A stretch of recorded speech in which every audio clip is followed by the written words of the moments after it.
Good day, my listeners. My name is Wessel van der Merwe. We are here at Karoo Restaurant in Linwood Road, the Wilgers. And today I forgot Werner. He's the sound man and also an interviewer. And we've also got Linda Pretorius. Is that right, Linda? Yes. You took that name, Pretorius. Yes. Here in Pretoria. You know Pretoria comes from Pretorius. You know that? Yes. Okay, good. All right. Linda, today we're going to listen to your testimony. We've got a few questions. I'm going to ask you some questions, and I'm certain Werner also got some questions. In fact, maybe the last bit of the interview I'm going to leave over to Werner about challenges and so forth. All right, and we'll go on. Linda, very welcome here with us first. Thank you very much. We always meet here at 10 o'clock. Not always, most of the time. Sometimes we go out to places where we interview people, but at 10 o'clock in the morning on Tuesday mornings at Karoo Restaurant where we do the recordings. You're welcome to just come and visit us, to sit in and listen, or if you want to be interviewed, come and tell us your story at Perspectives Outreach. Linda. Yes. Here we are. I want to know from you. I've heard something just earlier on. How did you come to know the Lord Jesus? Very special. I used to teach Sunday school, and at times I would go to the service after the Sunday school. And I always sat in the church thinking, there's more to just religion. And I never understood quite what the minister was talking about. At that time, I was about 15, 16. So was he preaching very intellectual? Or? He was preaching a lot of things which was definitely from the Word, but I never understood what he was saying. And I somehow had a sense that there was something more to this whole Bible preaching. And the windows at this church were these colored windows with little pictures of Jesus and certain of the stories in the Bible. And I often looked at the pictures and I thought, this is not how Jesus looks. I don't see Jesus looking like this picture here in the windows. And then I would sit there and ask, Lord, I want to know more about you. Because I felt, even though I told the Bible stories, I didn't know, there was no relationship as such. And I would sit there and think, Lord, there's more to this. And so I realized I was searching. It never really came to me to really come to the place of where do you start a relationship with the Lord. I read the Bible, but I didn't have that personal. It was like, yes, there was something else. I was searching for something else, and I wasn't too sure what it was. And then one day, I was working at a company, and I met a young mommy, and she lived close to me. I was staying at my grandmother's at the time, and she would say, "I'll come pick you up, and we can go to work together," and that suited me.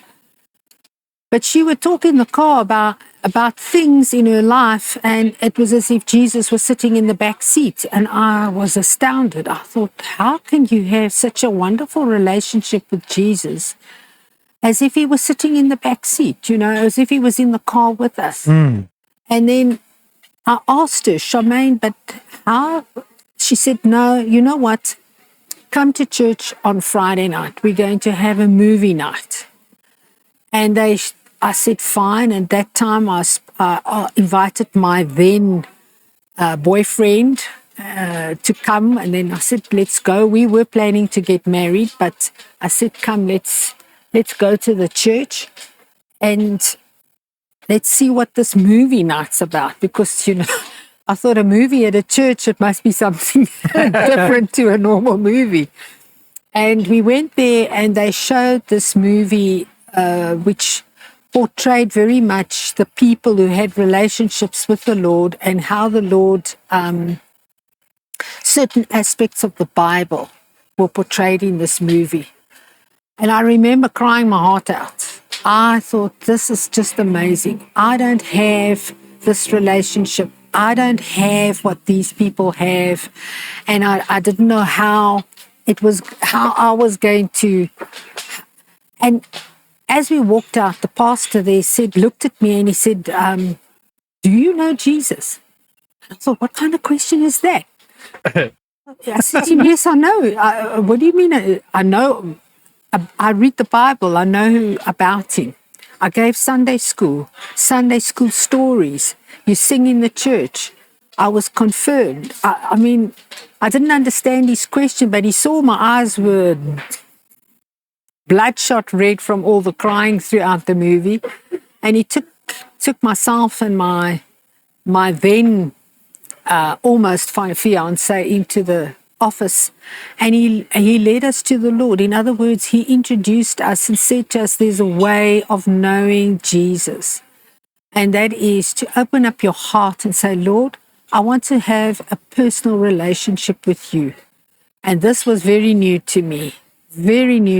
All my life I've been in the church, but this whole concept was very new to me. And I was so eager, and I said, yes, Lord, I want a relationship with you. And I accepted him, and I really felt like something happened in my heart. And when I went home, I opened up the Bible. He said to me, go and read John in the Bible, the New Testament. So I went home and I read it, and it's as if the words kept jumping out at me. And I thought, I've read this so many times, but it never ever had the same effect on me as that time. And I read this and I thought, I was amazed. I couldn't get enough of reading the Bible, because it was like all of a sudden I'd read a book, but you don't even know, you know some of the stories, but you don't really know what's going on. And then you read it again and you understand what's going on there. And I thought, wow, this is amazing. It wasn't long after that, I got engaged and we got married. Before we go there, I want to ask you. Yes. You continued with Sunday school. Yes, I did. How did that change that part? It was amazing. It was almost... Did the kids see something different? I think so, because it was almost like you personalized the stories. And the children were, wow, I didn't know that. And it was like Jesus was there with them, sitting with us. And it was like life came into the stories. That's right, yeah. Life would come into the stories. Like I would personalize the story and bring it into their world where they are. But you actually came to life. I came to life, yeah. And then, as you said, now it was life. It wasn't just a story, it was life. Yes, and it kind of like fitted into their lives, and they realized, but, oh, so Jesus is with me. If my dog dies, my cat dies, my granny dies, you know, you could relate and bring Jesus straight into that place where they struggled with things that was scary for them, or they were afraid. And you could bring in a story about the disciples that were afraid on the water. You know, when there was this huge big storm and they were panicking. And then the next thing, Jesus stood up and said, where's your faith? And it kind of like smacks you in the eye, because you think, where is my faith? But you had to try and explain it to the kiddies that your faith is just believing that he's there. You may not see him, but he's there. And the disciples could see him. But there's also a verse that says that if you don't see me, you are blessed. If you are blessed if you see me, but you are more blessed if you don't see me and you still believe. So that hit home. Yeah. And reminds me. Yeah. It reminds me, this past Sunday, the sermon was on the storm, where we're in the middle of the storm, and the preacher said that when you embark out on the ship, you know, it's all nice and good. And when you get to the destination, it's all good and well. But the storm always hits you in the middle. Absolutely. And in the middle, Yeah. then confusion could come in. Should you go on or should you go back? But you decided to continue following the Lord. Yes. And then you entered a career path at some stage. How did that influence your career? What did you do and how did that influence your career? It influenced my career a lot because I could understand people better. And You worked with people. I worked with people. Well, I was in a company and I was one of the bookkeepers there. And I could understand a lot of the stories they would, they somehow you'll end up talking to somebody. But you listen to their story with a little bit of more compassion. It wasn't just oh yes, dis nou weer 'n klaagliedere. It's a moaning, groaning. It was almost like you saw, hang on a minute, this person is really in pain, emotional pain. And you could never really you can't speak Jesus straight out. Although there was a chappie who was part of the Seventh-day Adventists, and him and I used to talk a lot about the Bible. Wow, you picked them right. Eh? He picked me. He Oh, he aimed picked for you. me somehow. I don't know how it happened, but he just used to come there and he'd say, now, what do you believe? What do you say? And then I would say, and then he would look at me and scratch his cheek and think, I never thought of it like that. So somehow I believe that my understanding of the word and how the Lord was speaking to me about the word must have reached his heart, because all of a sudden he had no more arguments. All of a sudden he didn't, no, but that's wrong and this is right. Very doctrinal, that he came across as very doctrinal. And I thought, but we never had an argument, never. And also in my career, I worked at a school. And I worked with a very lovely young lady also called Linda. She was a Jehovah's Witness. And we used to get on so well, but she also had questions. She would tell me what they did with their faith, and she would tell me how they had to go from door to door to convince people that their way is the right way. And I just used to listen to her. We never argued about any of the principles that they used. I would just listen to her, and I realized just being a friend to her, especially in the times that she had very bad heart sore because she lost her husband, I could talk to her, because at the time I just lost my husband in a car accident, and then Linda lost her husband. He fell off some scaffolding, and she said, I don't know how do you go on? And then I could tell her, the only thing that keeps me going is the fact that Jesus is with me. But there was tears, eh? Lots of tears. Lots of tears. Lots of tears. On my side, shock, because you don't expect anything like that. And at the time, you have the 3 kiddies, but and you're alone on this plot, and you realize, oh my word, all the cars were broken. And timing wasn't. The timing was really not so fabulous, but the Lord knew all about that, and somehow. And then I would tell her, and she'd say, I don't know how you do it. I don't even have children, and I cannot cope with my life. And I could talk to her, and she listened, and she said, I would love to receive Jesus. Do you think God gave you special grace at that time? Definitely. Because, you ministered to her then. Definitely, yeah. Did she accept the Lord? But you prayed with her? She tried, but she had a problem with her family. They were very harsh with this whole situation concerning her faith, her what can I call it? Her walk, her religious walk. They had a problem with that. But she desperately, so I used to pray with her, but outside of the family. They didn't know anything about it. But I used to just pray with her with the idea of, you know what?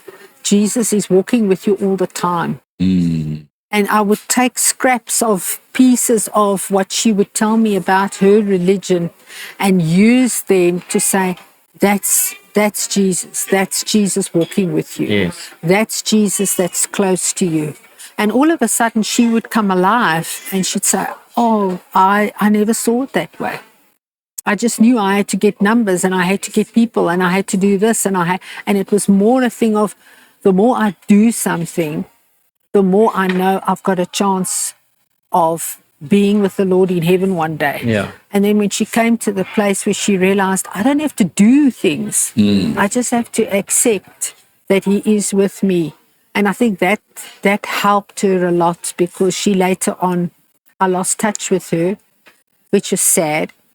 But there's a bit of a problem that people want to work, and maybe to my listeners, you cannot work for your salvation. The Bible says salvation is a free gift from God. Only thing is we've got to trust him. He says in the word, call on the name of the Lord and you shall be saved. Amen. Call. You pray to Jesus and he will hear you. He is the Lord. Yes. Yeah, so, Linda, that was the career. Then you remarried, and now you are, I believe you're a housewife now. Yeah. You cook. I have And to you cook. and you make food for the family. Yes. And do their washing. Do you do their washing? Yes. Oh my Wash goodness. wash And days, wash you days. iron. I used to hate iron, but iron. I have a lovely young lady who has now who's helped me with the ironing. She desperately needs work. She has 2 daughters and she needs financing. So I said, you can come and help me with that. You intercede for your family, for each member. Yes. During the day as you work in the house and so on. By the way, Linda makes a mean breakfast. I have many breakfasts at her house, and I'm a friend of her husband, and that is a nice breakfast every Tuesday morning before I come to Karua. So, Linda, there's challenges in your life still. I mean, all of us have got challenges, and the stress of life in 2023 is very heavy on a family, on breadwinners, and on a family generally. I know for myself, it's difficult. Yeah. I don't know, Werner. Do you want to say something about that? I would say, the question was directed to Linda about the challenges at home. But I would say, if I can ask the question and pose the question back to you, is with all the stuff happening around the world, with the challenges that you're facing, your bedrock is your intercession with your spouse, I would say.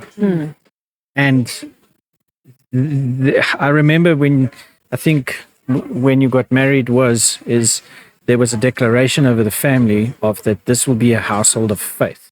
Yes. Yeah, maybe just elaborate on that. Has that manifested? Definitely.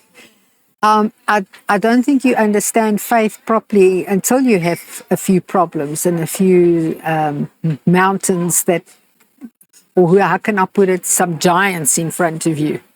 Then you know the only thing that's going to help me here is my faith in the Lord Jesus, who is going to bring me through this, because he already knows the pathway before me, and I'm just plodding along each day, and then things hit you. Firstly, there wasn't a secure job. It was mostly contract work on my husband's side. And so you're walking in faith every month that there will be work and there will be an income. And there were times that no work came in. And you had to rely on the fact that God is going to bring that work. And yet there were times that there was no work, and you kind of like ask, Lord, but how does this work? How is this? But what he wanted to show us that, you know what? I'm your provider. I'm your provider. If there's no work, I'm still your provider. And we never ever went to bed without food. There was always somewhere, somehow, we'd hear the phone, ding, ding, and then my husband would check the phone and somebody's paid money in. People I didn't even know. People from overseas that I didn't even know. Please give me that contact, please. And I would think, gosh, and then you'd get some lady up in Africa who knows my husband, and she'd say, I just felt the Lord say, I must pay something into your bank account. And I'd say, but I've never met this person.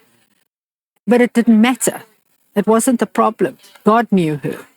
And he would lay it upon people's heart. And that taught me, that really increased my faith by leaps and bounds, because I think if you don't go through a struggle, you don't always see God's intervention in times of trouble and problems, and things are not always working out fabulously.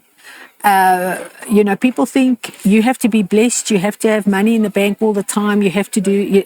It doesn't work like that. He blesses you every single day with a surprise. A surprise. You don't know what's going to happen today. You don't know how you're going to feed the family tonight. And surprise, surprise.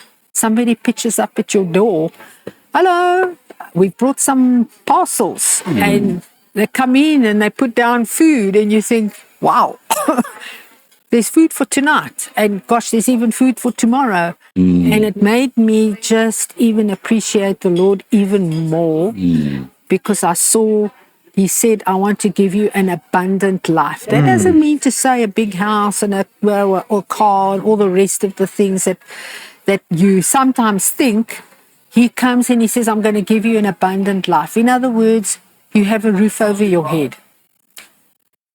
All of a sudden there is money to pay the rent, and all of a sudden, yes, food for the table. And you think, wow, I think to a certain extent, maybe I underestimated him, that you think you have to do something, you have to work, you have to, and then we now go and read the Bible, and, the thing that if you don't work, you won't be fed, you don't get money. And then I go and read the Bible again, and it says, if you don't want to work. And I think, oh my word, There's a big difference, yeah. There's a big interpretation difference here. And it actually made me research, because then I started reading other translations. And I would compare the different translations, which made the Bible come alive even more. because I think, wow. In the challenge I remember was in the past when there was no work. It wasn't the fact that your husband didn't want to work. He actually couldn't work. He have a stroke. That's right. Yeah, he had a stroke. It was a crisis. It was a crisis, family, wasn't it? Yeah. Could you tell us about that? Well, he did have a crisis in the business at one stage, but then I think the cherry on the cake was when he had a stroke, and we really didn't even know if he would survive this stroke. But there too, the Lord just warned us, because we didn't even know there was something wrong with his heart. And he would go walking, we'd go and walk at a school with the dog, and he would walk and sometimes even run with the dog. And I was just one day, I felt the Lord say, he must go to the doctor. He must go and have a checkup. And I thought, but he's fine. He's healthy. Why do you want to, and I just said to him, I think you must go to the doctor. We made an appointment, and the doctor realized that there were a couple of arteries that were very badly blocked. I think there was 4. So he had not a 4. It wasn't a triple bypass. It was a 4 bypass. Quadruple bypass. Quadruple, yeah. Something like that. Something like that. And on the sixth week, the last day of his recuperation, and he was walking up and down, he was fine.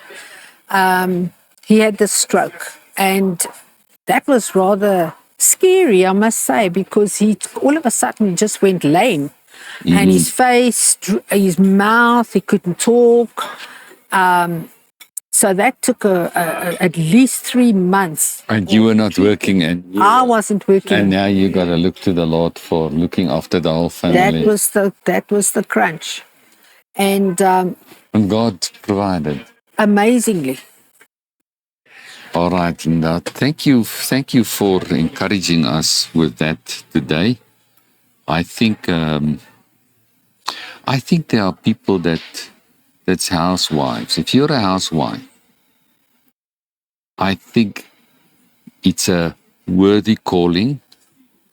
You are extremely valuable and appreciated. And I think that with the challenges, I think it's a good thing that there's challenges and you can search the Lord.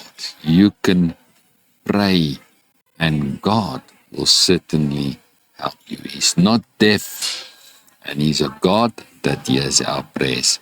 Thank you, Linda. I really enjoyed that. That was something very different for me. Is there Something time very for me different. to share just one more thing? One more thing. One more thing. One more, Werner. One more. I think the other time where I was especially, how can I put it, challenged in my faith was when my third child was born. All 3 children's births were difficult, but the third one just about took both of our lives.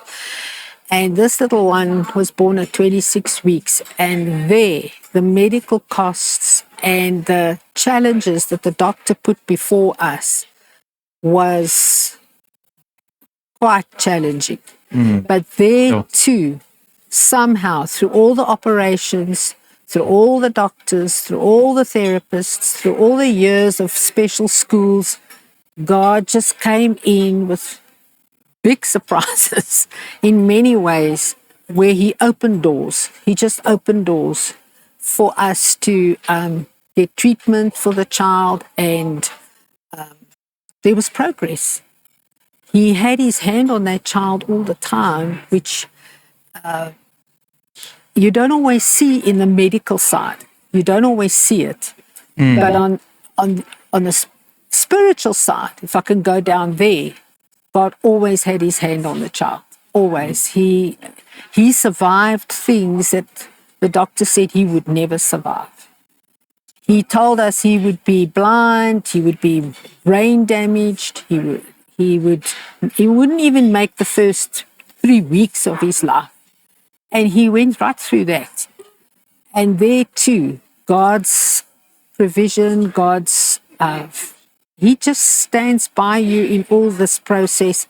And now the child's 36 years old already, and his feet are much bigger than mine. Whereas once upon a time, his feet weren't even as big as my little finger. Wow. Not even my nail. And so there too, I just want to say how God came through for that amazingly. Maybe lastly, is there any prayer requests that we also, create the platform for listeners to intercede and pray for anybody we interview, whoever listens to the podcast. So, is there any specific prayer requests that we can pray for you for after we've finished this interview? Is it for myself personally? Yes, for yourself. Or for others? Yourself or your family, whoever you feel needs to be prayed for. Sure. My biggest desire, greatest desire is that all the children and the grandchild, myself and my husband, that we will always hold on to the Lord's hands. It doesn't matter where they go, the Lord takes them, that they will always hold on to His hand and never let it go. That they will have a zeal for His word, that they will love Him and follow Him all the days until He comes. Yes, that is my biggest desire. Well, my listeners, that is Linda Pretorius. That's her request. And I think many families have got the same request for their children, is to love the Lord for all the days of their lives. And we just want to thank you, Linda, for your testimony. we can definitely see there were challenges, and we can definitely see how God intervened in those challenges. And thank you for coming and sharing your story. We really appreciate it. It's a great pleasure. It's lovely to talk about the Lord because His yoke is light. he's a carrier of burdens. Awesome. Yeah. Well, thank you, listeners, and till next time next week.